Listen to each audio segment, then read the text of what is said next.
Once again, welcome to Chrontendo. This is episode 18, and we're now looking at May and June of 1987. This time around, we have the typical assorted goodies, including some rather obvious knockoffs of popular titles. There, of course, is also a title from Konami, as well as an interesting one from Capcom, and even a very minor release from Nintendo themselves. So I guess let's get cracking.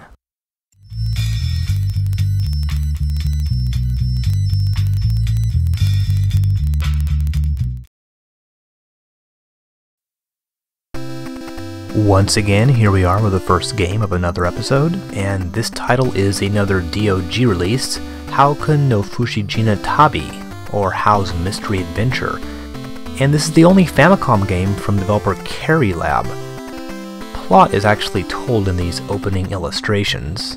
A young wizard's apprentice is sent out to find the magical 6 symbols, each one being hidden in, of course, a castle. As the game starts, it certainly doesn't look very impressive. As your green-haired character strolls through a pretty generic-looking video game world, you will immediately find a scroll that allows you to shoot projectiles, and then the game proper begins. How's Mystery Adventure is a very straightforward side-scrolling platformer, with a little bit of Zelda thrown in for good measure. You will either jump over or shoot your enemies, typical things such as bats, hedgehogs, so on and so forth, while searching for invisible helpful items, stars for health, a magic lamp for invincibility, a little How figure to extend your vitality bar, and so on and so forth. At the end of each somewhat lengthy level, you'll enter a castle. Oh, note the little DOG Zeppelin floating in the sky there. And inside the castle, you'll need to find one of the symbols, defeat some bosses, and then pick up an item that's required to advance. What I want to know is, what the hell happened to the trees in this town? Apparently someone came along and chopped off the tops of every single one. The little stars are items that slightly refill your vitality. Oh yeah, and those little arrow signs are actually checkpoints. This way is blocked, so it's inside the castle, and that will allow us to proceed. Now the outside levels are completely linear, but the castles require a bit more poking around. There are dead ends, hidden passages, and so on. They are a bit mazy-like, I suppose. Entering a door will take you into the boss's room, and each castle has 4 identical bosses. In the first castle is a rat, or maybe a bear. Later on you have beetles, squids, dragons, and so on. And then you get a key that enables you to exit the room, and a moon that refills your health entirely. The moons are often hidden inside of blocks a la Castlevania. As I mentioned, this was the only game for the Famicom from the relatively minor Japanese developer Carry Labs. They formed in 1981 and released a number of games for Japanese computers, mostly the FM7. There's really nothing particularly distinguished about them. This was one of their later games, since they folded in 1988. There's the final door to exit the castle there. Then you're back outside the world and you can continue to move on. Once you get to the first castle, you'll have found some boots that enable you to smash certain blocks, and this will allow you to progress past this early unpassable obstacle here. Now, as you may have noticed, How's Mystery Adventure borrows pretty shamefully from the iconography of Super Mario Bros. Stacks of blocks, castles, flowers, stars, the occasional bottomless pit, that sort of thing. While it's not nearly as good as Super Mario Bros., it's really not that bad. The controls work reasonably well, your goals are pretty clearly laid out. There's nothing jarringly awful about the game. The game is somewhat repetitive. It alternates between castles and overworlds, 6 times in all. I just found the symbol of health there, which is apparently a no smoking sign. Shooting the flowers won't grant you any power-ups, but rather just some extra points.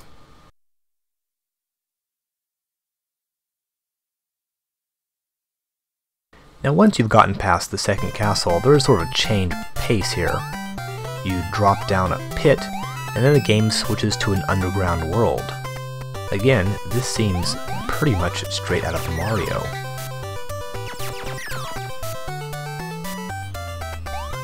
And there we go. So the game is divided roughly in sort of 3 large areas, 1 above ground and 2 underground. Oddly, this did get a US release, under the name of Mystery Quest by Taxon. Here's the new boring, ugly title screen. A big chunk of the game, actually the entire last third, was removed, so it was made quite a bit shorter and easier. The music and the sound effects are slightly altered, but pretty much looks the same.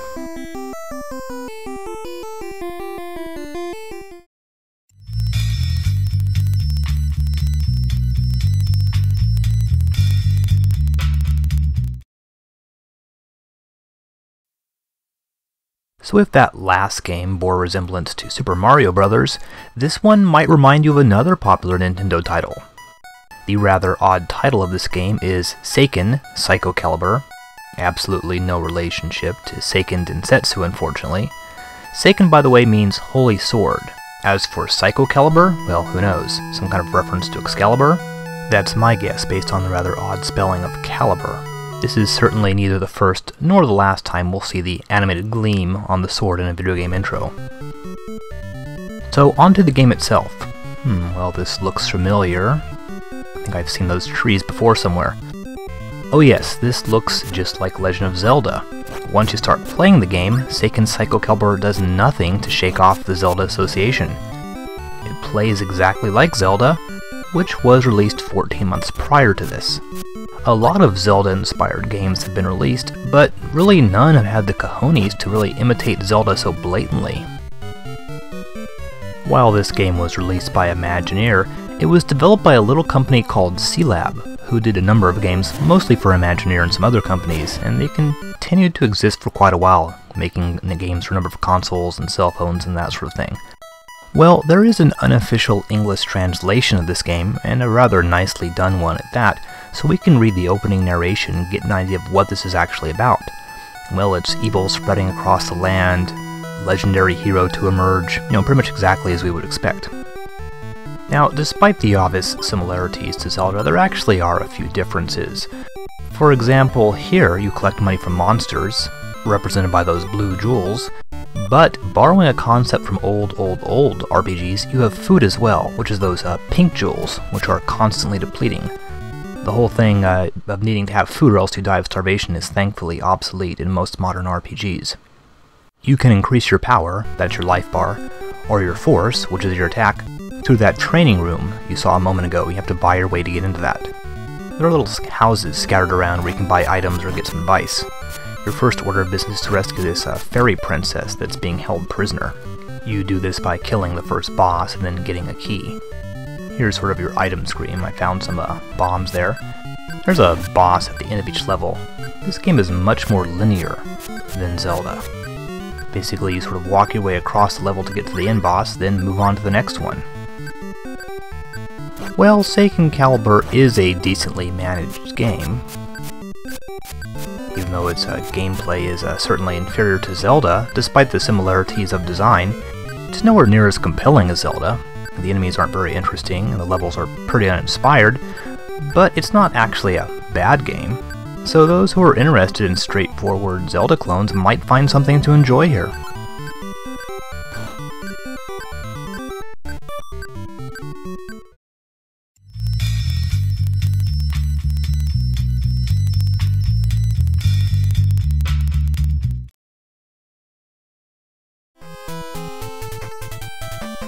Here's another little entry in the low-rent knockoffs of popular titles. That seems to be the theme for this episode. It's Youkai Club from Jalico. Odd little title, not sure exactly what it means. A yokai is sort of a Japanese spirit creature, often quite weird looking. You might remember Bandai's Gegege no Kitaro, released in early 1986, and which came out in the US as Ninja Kid. That game also concerned yokai. What a yokai club is, I'm not really sure. So here we have your typical faceless heroic tough guy, apparently out to destroy some yokai, armed with only his trusty daggers. Right away you might get a mild feeling of deja vu. Youkai Club certainly resembles Castlevania, though with its endlessly vertical scrolling levels it also borrows a bit from Kid Icarus. But unlike Castlevania and Kid Icarus, the levels are kind of clumsily designed and a bit boring. I don't know if I would even really call that a mid-boss there. You can kill it like in 2 or 3 shots. Not really sure if that character really deserves its own room. The music is decent, I guess, but Youkai definitely looks a little bit on the cheap side.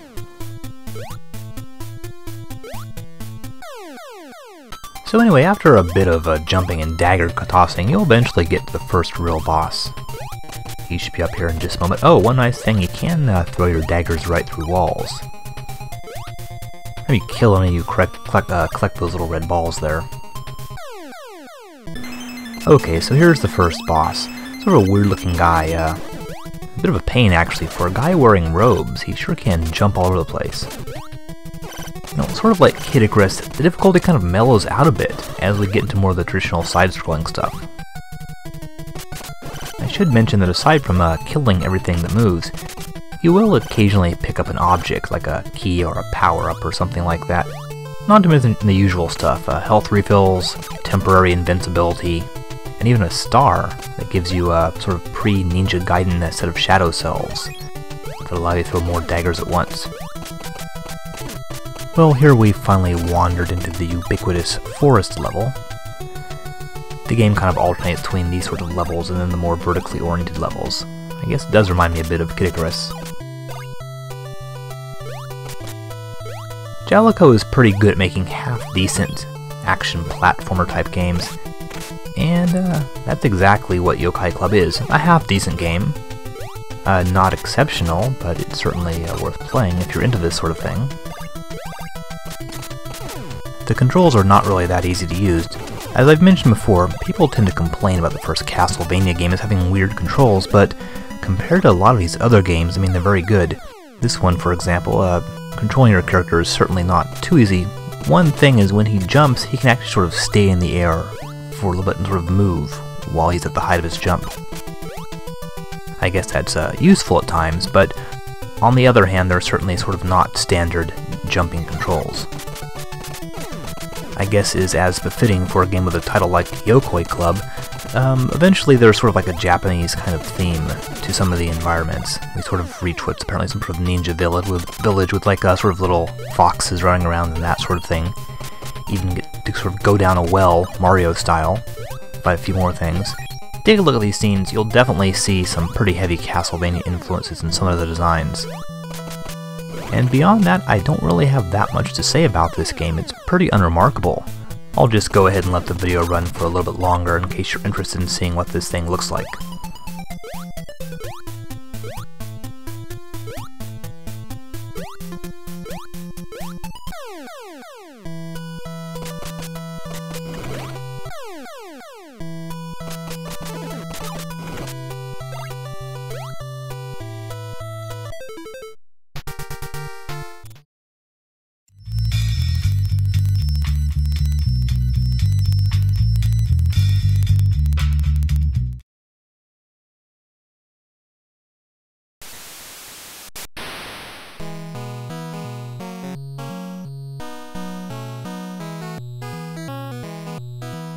Now let's plumb the depths of the forgotten and useless with Dynamite Bowl from the record company Toshiba EMI, who had also given us the first ever pachinko game for the Famicom, and the rather odd Bird Week, which was the first ever bird feeding simulation game for the Famicom.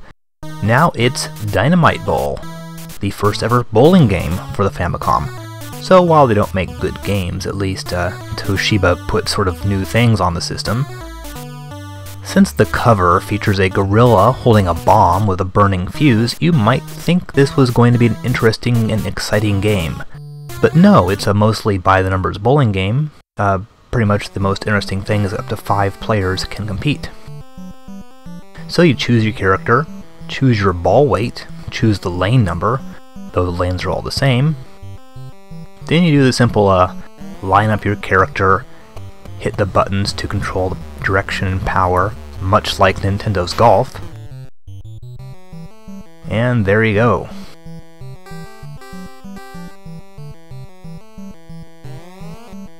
There's actually a second game option where you try to get strikes. There really haven't been too many console bowling games prior to this. I guess there were some for older systems like the 2600 as far as I recall, so I guess it gets points for originality. Dynamite Bowl was developed by the obscure Soft Vision International. This was their only Famicom game, though they did release a few Genesis games. Funny, looking at this really isn't all that different from the bowling on Wii Sports, other than of course the controls, or for that matter the bowling in Grand Theft Auto 4. I guess bowling games really haven't evolved that much in the last 20 years.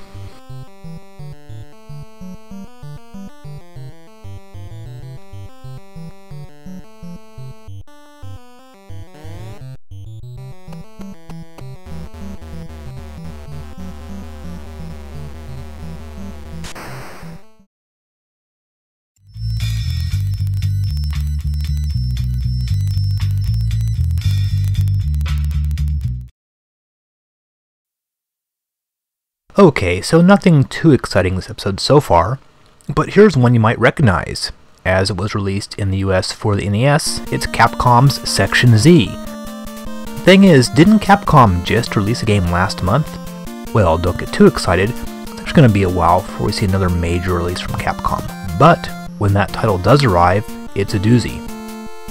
At any rate, going back to today's Capcom game, Section Z is a horizontal shooter that began life as an arcade game in 1985.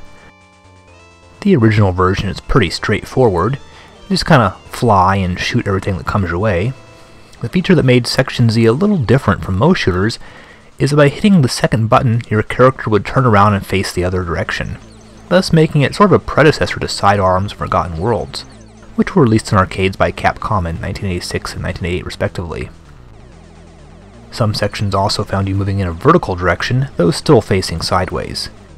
Your goal is to make your way through these alphabetically named sections, all the way to the final level, Section Z.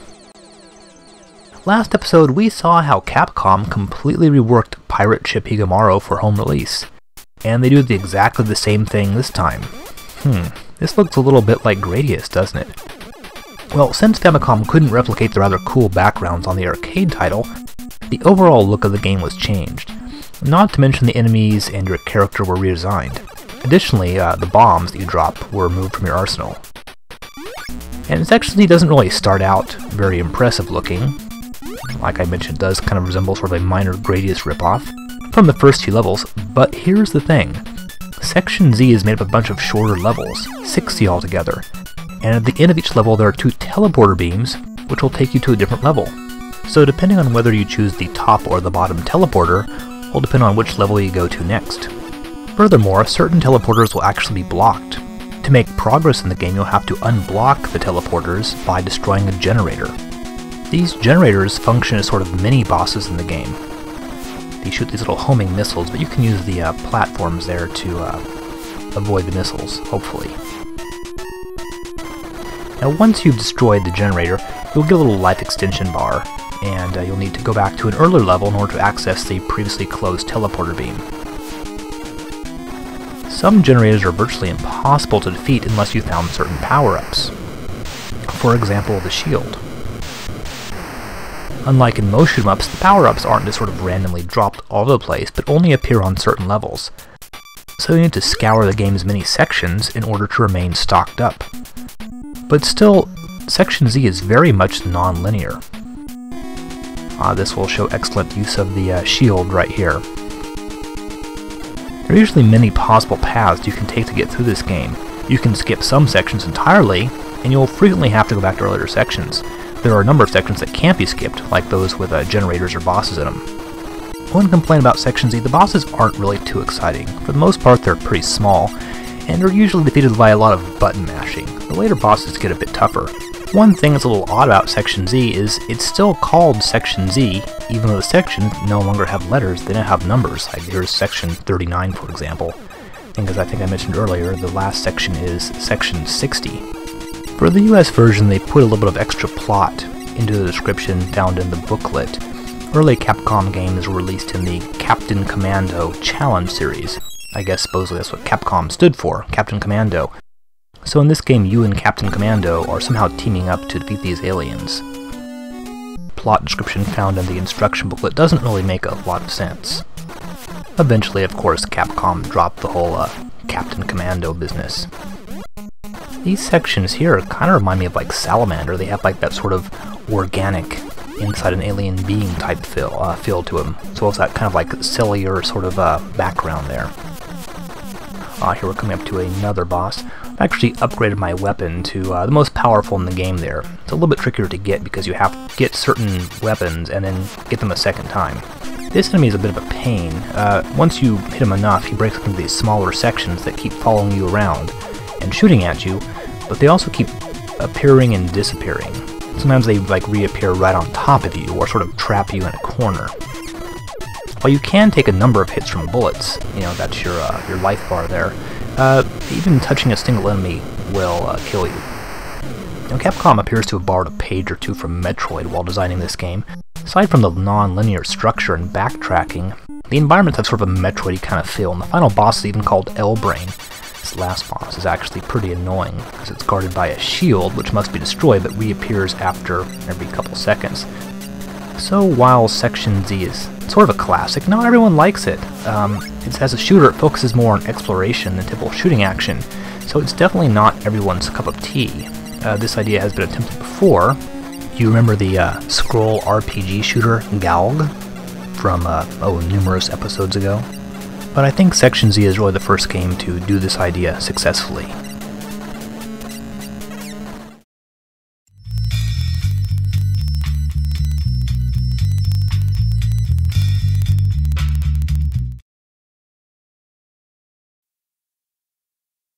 We are in the midst of a Bandai blitz here, with 3 games released in the month of May. First was the Kinnikuman game covered last episode, and now we are very proud to bring you Pro Golfer Saru, Kage no Tournament, or Pro Golfer Saru, Tournament of Shadows. And you're probably wondering, what the hell is up with that crazy monkey dude with the cut-off jeans on the cover? Well, Pro Golfer Saru is the long-running manga and animated TV series created by Fujiko Fujio, the same team that created Doraemon. There were also feature-length animes based on the series, and I think you know how Bandai operates by now. This game was released in conjunction with one of those films. So Saru is this sort of feral child monkey boy with a preternatural talent for golf and various magical, mysterious golfing-based adventures. This game has a practice mode where you putt around and try to hit the demons with your golf balls. For some reason I'm getting a very severe hook on this level. Hitting the demons will net you some special abilities during the real game. After practice, there is the standard 18-hole golf course for 1 or 2 players. But, well, do you remember the FCI game Lunar Pool? Well, Pro Golfer Saru is sort of like that, but for golf. Rather than realistic golf, everything is on one of these crazy courses with huge lakes, greens on top of plateaus, animals infesting the courses, and so on. The actual golfing mechanism is, how should we say, borrowed from Nintendo's golf game from 1984. When you swing, you hit the button once to control the power, then again while the pointer is in the sweet spot. You can actually use the D-pad to control the direction of the swing while the ball is in midair. The control scheme is completely unoriginal, but at least the course design is, well, it's unlike any other golf games. There are tons of hazards and pitfalls, and you'll often need to land the ball on some small islands surrounded by bottomless pits. The animals, tornadoes, etc. can interfere with your shots. This is definitely extreme golf. Now, like pretty much every other golf game, putting can be tricky. You saw, for example, those meddlesome gophers on the screen a minute ago, kind of like a Caddyshack, and the ball can do some weird stuff, presumably due to the slope of the green. Sometimes not hitting the ball hard enough will cause it to roll right back at you. The tournament gets even weirder in the second half of the course. Saru decides to do some urban golfing from rooftop to rooftop. Do you remember the Dinosaur Jr. video had the same idea? Anyway, Saru is surprisingly not a bad game for a Bandai title, especially since it was developed by Toza.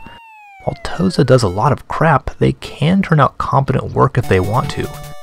While it's not technically as well done as the Nintendo golf games, of which another is coming up in the next episode by the way, these creative courses are pretty fun to play, and it's definitely worth checking out.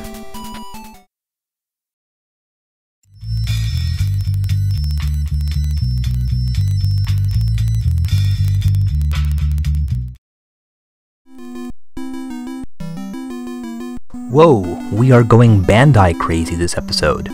2 games in a row. Family Trainer Jogging Race is the 4th game in Bandai's Family Trainer series. You Chrontendo veterans may recall that the Family Trainer was the Japanese version of the Power Pad, that thing you put on the floor and jump on. Nintendo was so impressed by the system that they picked up the US rights and rebranded it as the Power Pad. And then of course later they used a similar idea for the Wii Fit balance board. There weren't that many Power Pad games released here in the US, but as for the Family Trainer, well, that is a whole nother story. Bandai released a whole bunch of games, like this one for example, that were only sold in Japan. Now, Jogging Race is very simple. You stand on the pad and jog in place. Sort of like real jogging, only it'll make the downstairs neighbors angry. The most interesting feature is the constantly changing backgrounds, which sort of add a bit of realism to the proceedings. I think this is supposed to be the Imperial Palace in Tokyo, which I know is also surrounded by a moat. It will actually take you a long time to jog all the way around. You sort of have the little map there, and there'll be nice little details like other joggers and so on and so forth. So Jogging Race is sort of unique in that it recreates a real-world location in some detail. So I guess it's sort of like the Grand Theft Auto 4 of 1987. The other game, Marathon, is much more baffling. I do not understand the controls. Your character keeps stopping and starting while doing that weird sort of palms up motion, and you don't just run on the pad like you would expect. You really sort of have to stand off and get back on the buttons again. It's quite bizarre. I really don't know what to make of this. Once again, this is developed by human, and I guess the programming is pretty high quality, even though the game itself isn't, you know, too terribly interesting.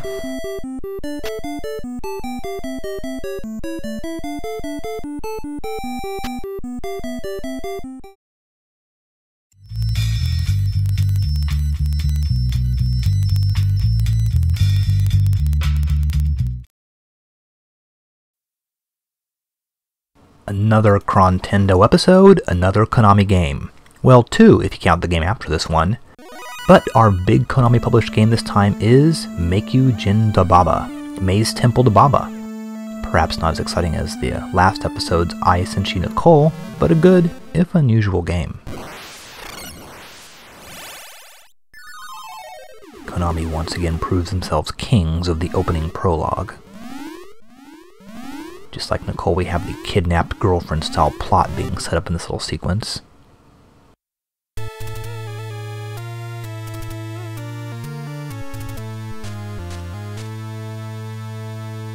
Yeah, so pretty decent music there. These kind of things were often seen in arcade games, but were still sort of infrequent in console titles.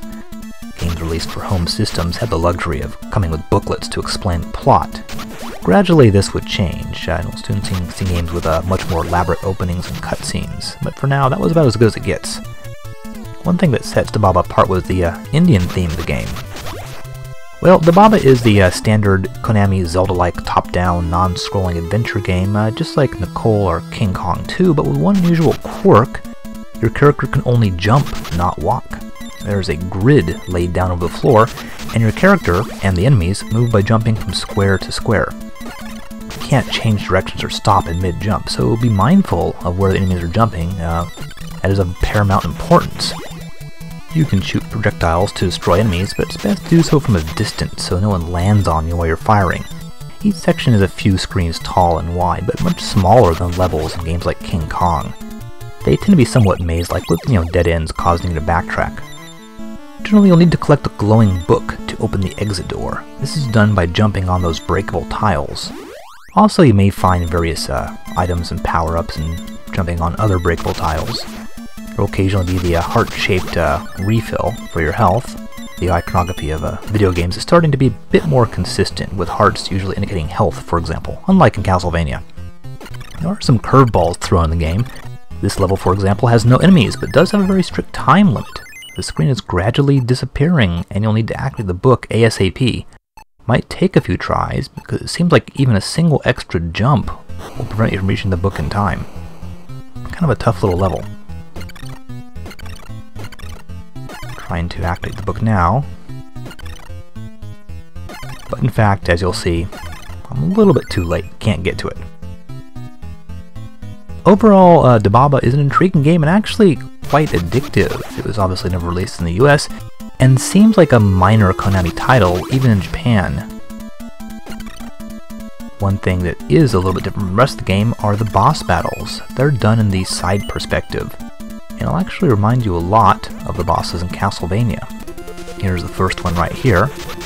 This guy is certainly tougher than the first Castlevania boss. He can grab you with his tongue and chew you up and spit you out, and he moves pretty fast. I think the fact that your character can only jump, not move, just walk normally, makes this harder than it would be otherwise. And the controls can be a little tricky at times. It's kind of difficult to fire straight up. You have to be not moving at all, completely stationary, in order to do that.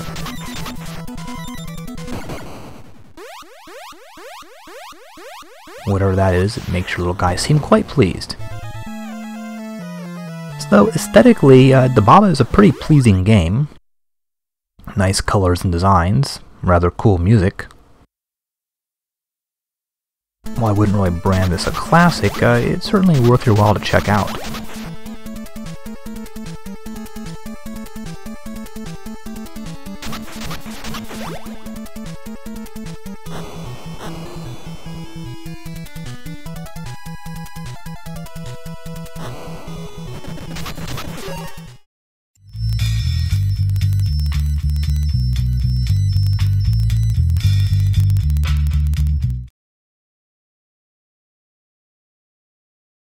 Did you catch the release details on this game a second ago?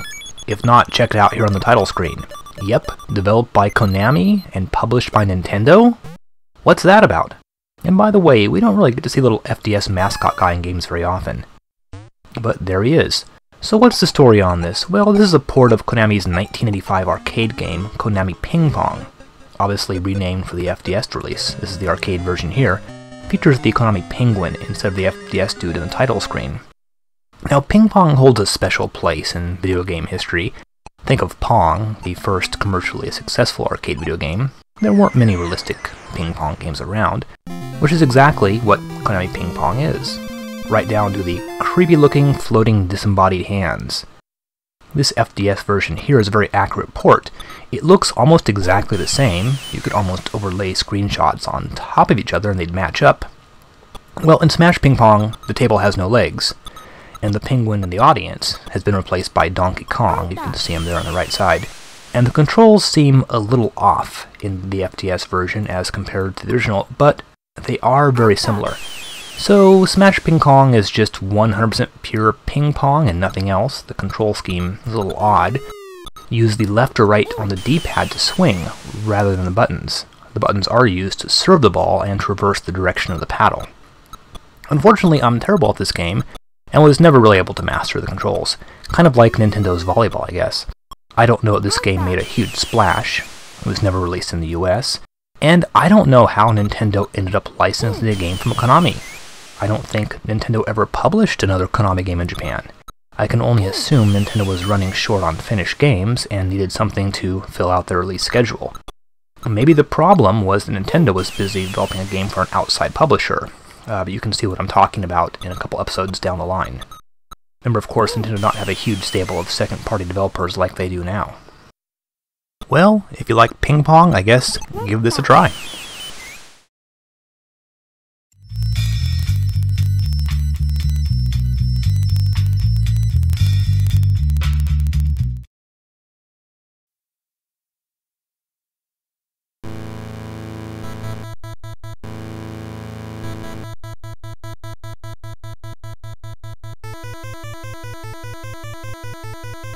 This is actually some pretty cool music coming up here.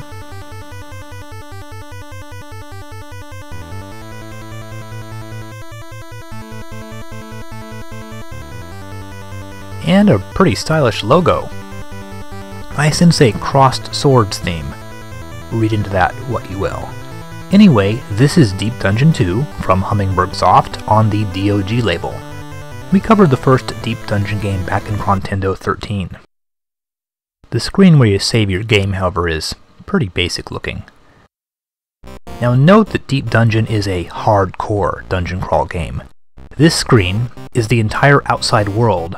The shop, the inn, the castle, whatever, it's all right here. Deep Dungeon is so not interested in anything that is not a dungeon that they don't even bother coming up with a graphic for the entire non-dungeon world. This is a first-person RPG of the sort that was becoming quite old-fashioned in 1987. It's really just a prettied-up variation on wizardry.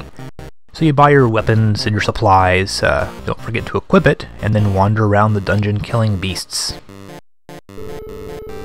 This dungeon uses ladders rather than stairways. And this looks almost identical to the first Deep Dungeon game. I guess the monsters kind of look a little bit better. We'll probably see one in just a moment here. Only a few tweaks have been made. You still slam into doors if you don't open them.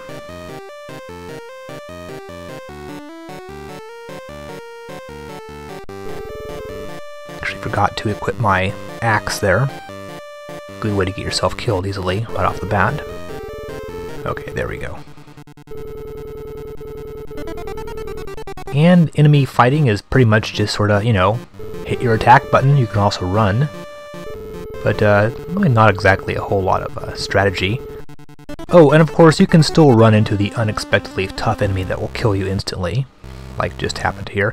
It's a rather hateful feature of these early RPGs. But most of the enemies on this level are a piece of cake and can be killed in one blow if you have a decent weapon.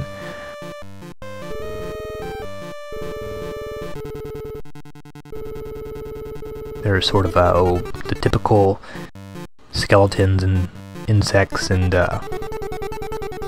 these things look like giant flies. Once you get enough experience points, you'll level up. And something that's interesting is that Deep Dungeon 2 gives you skill points to distribute. Just added some to like your various stats there. But there's not really like a whole lot of kind of like character building in Deep Dungeon. One nice change is that in the first game, you would find gold by looking through piles of trash, which is not a very dignified way to make money. The sequel has you opening up honest-to-God treasure chests, as per standard video game rules. The chests are often found in groups. That room we saw a second ago was just, chock full of them. Another change, rather than being an 8-level dungeon, we have a 4-level dungeon and a 4-level tower. I'm actually in the tower right here, that's the easier part. Another thing that's the same, it's still hella hard to find your way around. In-game map? Forget about it. And these dungeons really have no distinguishing landmarks, just a collection of doors and halls. This must have been developed quite quickly. The first game came out in December of 1986, 5 months before this one. Here I'm in the actual dungeon. The monsters here are too powerful for me at my level. Fans of modern style or even 1987 era RPGs will probably find little to enjoy here. This game is all about exploring dungeons and killing monsters with very little else.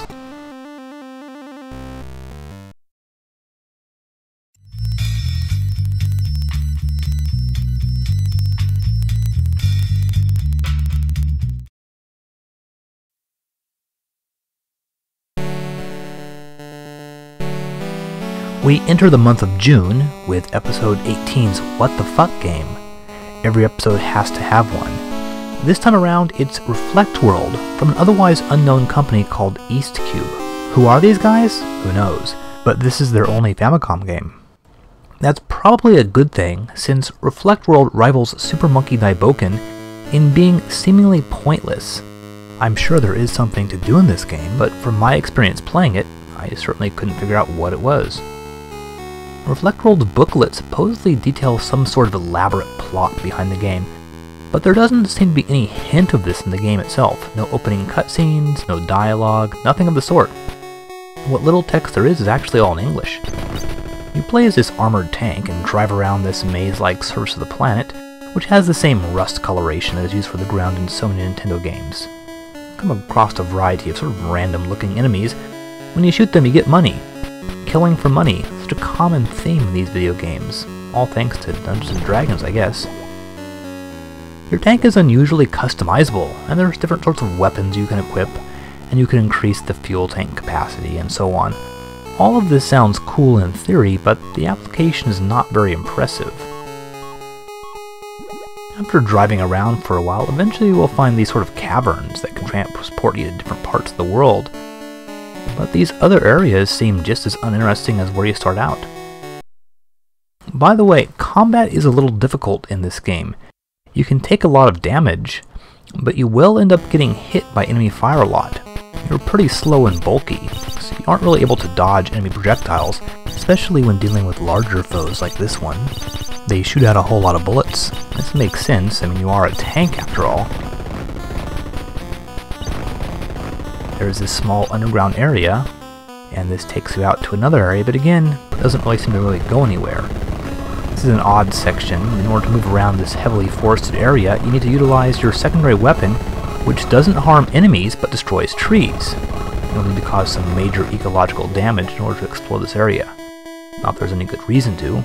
This area seems just as empty as the others, but you will occasionally find a shop, however. I guess the guys running the store are so mercenary that they'll sell weapons to the guys who are destroying the planet. This is one of the game's several RPG elements, but what seems to be missing is anything interesting actually happening. This part here seems unusually baffling. You sort of go around these various sort of corridors, and there's all these little portals, but when you enter one, you usually pretty much end up in the same area. Nothing ever really seems to kind of go anywhere. You just sort of ride around in circles and going through these little caverns and going through these various halls and corridors and whatnot. That's actually sort of true of the entire game. The world design is pretty undistinguished. Each area wraps around eventually, but since everywhere looks the same, it's really hard to tell if you're going anywhere or just moving in circles. For some reason, that little base thing, you can drive over, but nothing really happens. I mean, I know there's more to Reflect World than just this, but I certainly couldn't find out what it was. Too bad, because Reflect World, I mean, it looks like kind of a cool game. You get to ride around with a tank and, blast stuff. This might remind you a little bit of Blaster Master, except maybe sort of a really stupid version of Blaster Master. Well, either way, give this game a try and see if you can get further than I did.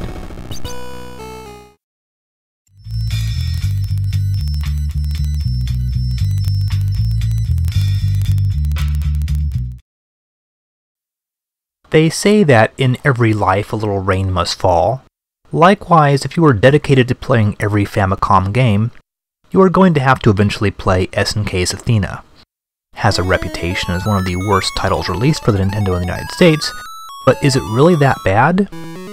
Well, the lack of effort put into this shows immediately, with the lack of music on the title screen and the nonsensical opening sequence. From the get-go, Athena looks surprisingly amateurish. Now, Athena is a port of this arcade title, not released in the US, from 1986. The arcade version at least has an opening that makes sense. Athena jumps in that door, her dress comes off, and she lands bikini-clad into the world below. Athena was clearly part of the trend of adding RPG elements in video games. Note the bars on the right-hand side showing attack and defense stats. It's not a bad-looking game, and if you've only played the home version, you'll finally be able to make sense out of the weapons Athena picks up, which are much better drawn in this original version. Now, part of Athena's claim to fame in Japan was the sex appeal, and that is pretty obvious when you take into consideration the opening sequence or when you look at the arcade flyer. For the Famicom release, this image was used on the box art as well. Nintendo of America didn't really approve of using sex to sell video games, so in the United States we got some sort of standard fantasy type art. As we can see, Athena is a side-scrolling action game with a bit of jumping and climbing here and there. There's lots of weapons to pick up, including what is supposed to be a hammer, but looks kind of like a giant pipe here.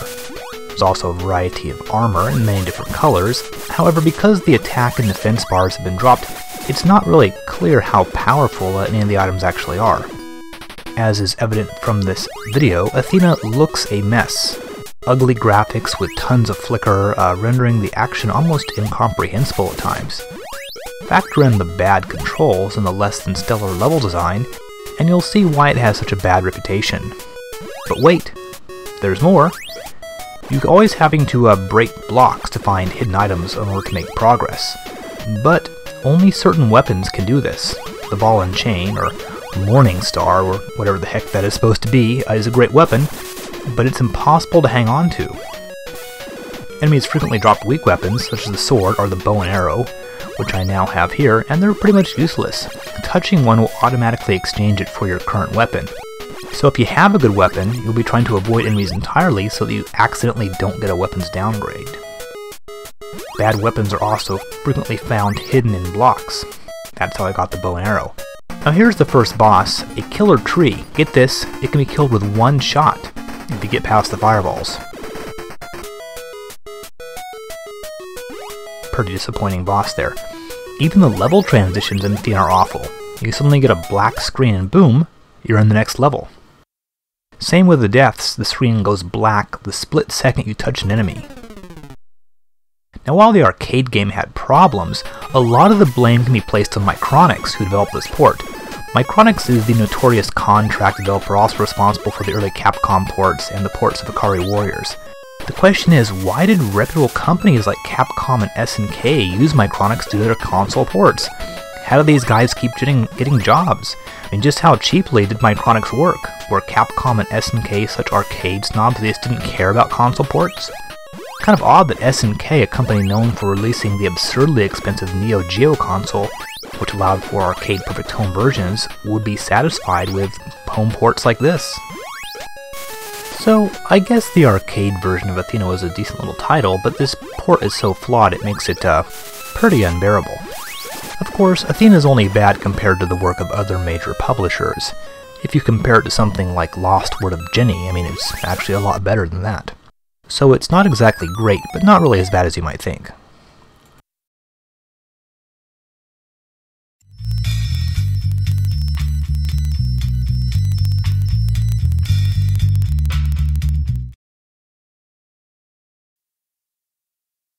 Just like Athena, the very simple title screen with no music marks this as a quickie title. And it's called Takahashi Meijin no Bug-tte Honey. So you start the game, and you must be thinking it's Adventure Island spin-off, but it sort of is, and I'll go into that in just a minute. You're actually playing not as Takahashi himself, but as the titular Honey, who is this freaky-looking bee girl. Resembles a shooter or a platformer, but your real goal is to find the invisible eggs. And then the game becomes an Arkanoid clone. And a double-screen Arkanoid clone at that, while breaking blocks occasionally cause a letter to fall out.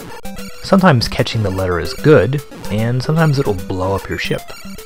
Naturally, there are various sorts of power-ups to collect as well. For example, the lightning bolt there. Oops, I collected a bad letter. There's also, of course, you have the longer ship and so on and so forth. And in some levels, little aliens will come out and fly around and that sort of thing. If you manage to clear out all the blocks without losing your ships, you will escape the Arkanoid level, and you'll see which of the correct letters you've collected. Yeah, you need to collect all the letters listed there to fill out the password to move on to the next level. So now you're back to the side-scrolling stage, where you need to find another hidden egg, and then it's Arkanoid again to collect another letter. And you just sort of go around and around. I guess, of course, there's around 8 Arkanoid levels per larger level. Oh, here I've got another kind of cool power-up there, at least temporarily. Can sort of shoot out these waves that'll keep the ball bouncing around. I guess these Arkanoid sections aren't really bad, but they're pretty basic, nothing on the level of Konami's Nazo no Kaba, for example. Now if you're wondering, what does this have anything to do with Adventure Island? Well, it's actually based on an animated series Hudson put out in the mid-1980s featuring Takahashi and Honey. Here's some promotional material for the game that shows the animated series characters, as well as a rather unnecessary up-the-skirt shot of Toshiyuki Takahashi himself. Well, I guess there's really nothing wrong with the idea of this game. In theory, Bug-tte is really not very playable. The side-scrolling sections are really short, much shorter than a typical level like a platform game, and not well done at all. The Arkanoid stages are pretty repetitive, and the whole business of trying to get the right letters is kind of tedious. I never finished the first level. But you do play as Takahashi in some later levels, so maybe it gets a little bit better? As it stands, I'd say this title is pretty disappointing. Oh, by the way, occasionally you get this rather unpleasant hell level. All the blocks are unbreakable, and it takes forever to escape. Not very much fun, but I guess it is almost kind of like the rest of the game, quite frankly.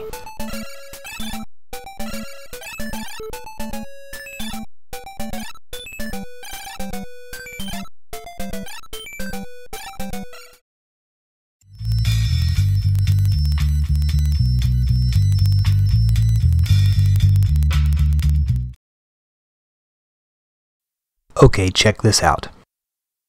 Woo, Sunsoft. That's about the coolest thing in this game.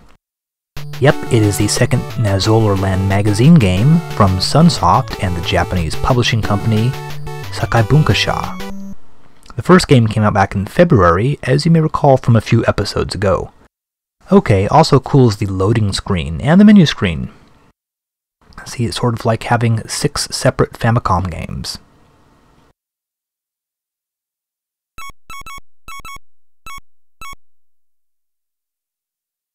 Only they had put this much effort into the actual games themselves. Well, this issue starts off with a game which I assume is meant to be called Patrick, but unfortunately is rendered as Padalik on the title screen. It's a rather simple puzzle game where you try to get all the squares to be one color by flipping them one row or column at a time. I'm sure you've seen a variation on this game somewhere before. He somehow changes from angel to devil, I guess, depending on the color that he's standing on. Next up is a quiz game, a genre that would become quite popular in Japan. Is this the first quiz game we've seen for a console system? I guess that is sort of interesting. Quiz games would eventually, along with mahjong games and dating sims, make up about 75% of the Japanese catalog for the Sega Saturn. There are various sorts of weird little mini-games throughout this. I like that weird sort of glam death rocker looking dude. Is he actually giving you the finger? Now beyond Padalik, I suppose the other sort of playable game on this is this one right here, where you're this schoolgirl character that uses little bombs to make her way down this level. Naturally, her skirt flies up whenever she drops down one level. Bombs look kind of like the bases from Fantasy Zone for some reason. This is not particularly well designed, but it is reasonably distracting, I guess. Because you're a girl, if you touch a rat, you die. And because this is one of those magazine-style games, there's also the letters section, where, well, you simply read letters. Not very interesting. One thing that's a little strange is that Sunsoft eventually had a reputation for some good games, but back then, they were just utter shit merchants, releasing crap like this or Superboy Allen or whatnot. So far, they do have one of the very worst track records of any Famicom publisher.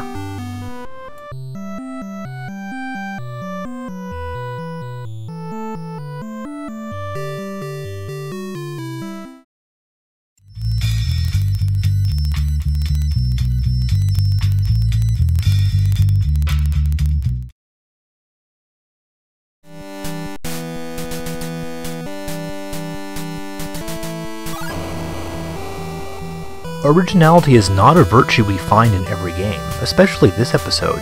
While Seiken Psycho Calibur is the first game we've seen to openly and shamelessly ape Zelda, Hercules no Eikou copies another popular Famicom title.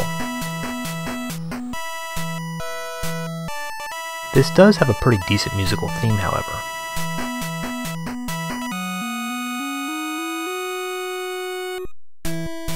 Hercules no Eikou, or The Glory of Hercules, was published by Data East.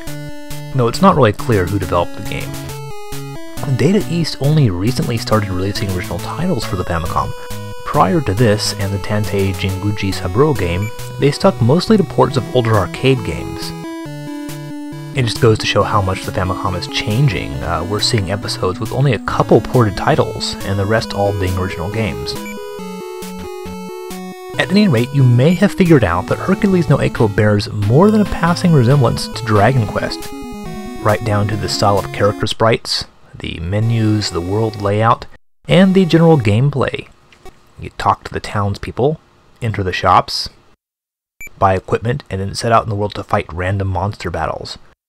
One nice thing about the shops is they actually have a little sort of portrait of the shopkeeper or the innkeeper. Something we didn't see in Dragon Quest, for example. Though the guys all kind of look alike, and for some reason they're all sort of posed, with one hand sticking out towards you.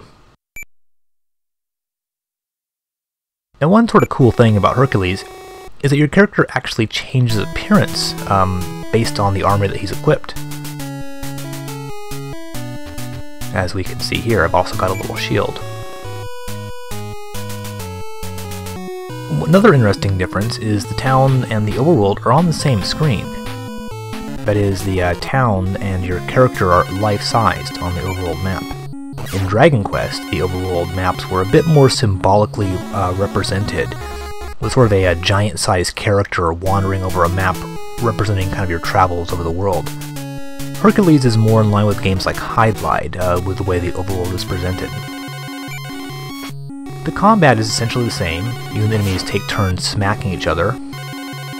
One thing about this game is you will occasionally run into these sort of overly powerful enemies that quickly kill you. The early Japanese role-playing games seemed quite fond of that. They didn't mollycoddle you like these games nowadays. Now the very first enemies you encounter, I guess sort of the equivalent of the Dragon Quest slimes, they look sort of like the facehuggers from the Aliens movies, as we can see here. Another rather unusual feature, your equipment takes damage with use. You see the numbers drop often when you use your sword, or you actually take a blow, then like the armor numbers will drop. This is not very common in Japanese role-playing games, rather is something that we tend to see more in Western RPGs.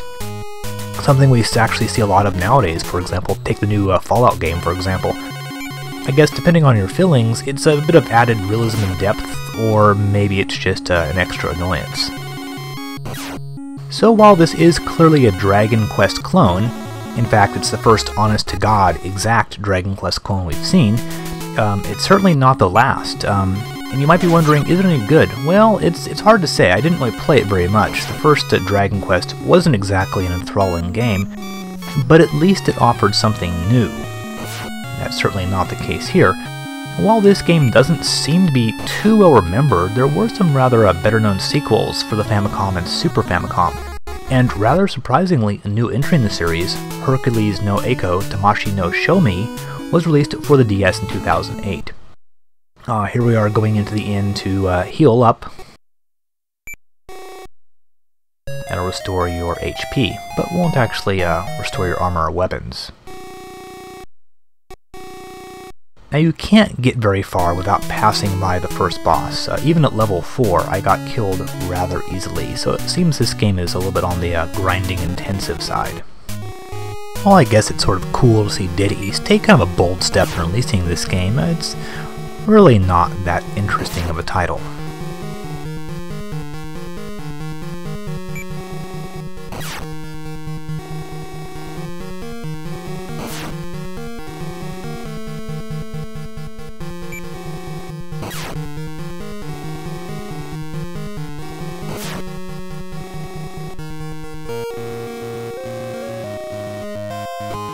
Hey, thanks for watching episode 18 of Chrontendo. Hopefully we'll see you around next time. What's going on in episode 19? Well, how about more games from Konami, and Jalico, and DOG, and another minor title from Nintendo, and of course your typical action, adventure, RPG-like games. We seem to be entering the golden era of the action-adventure game. Well, see you then.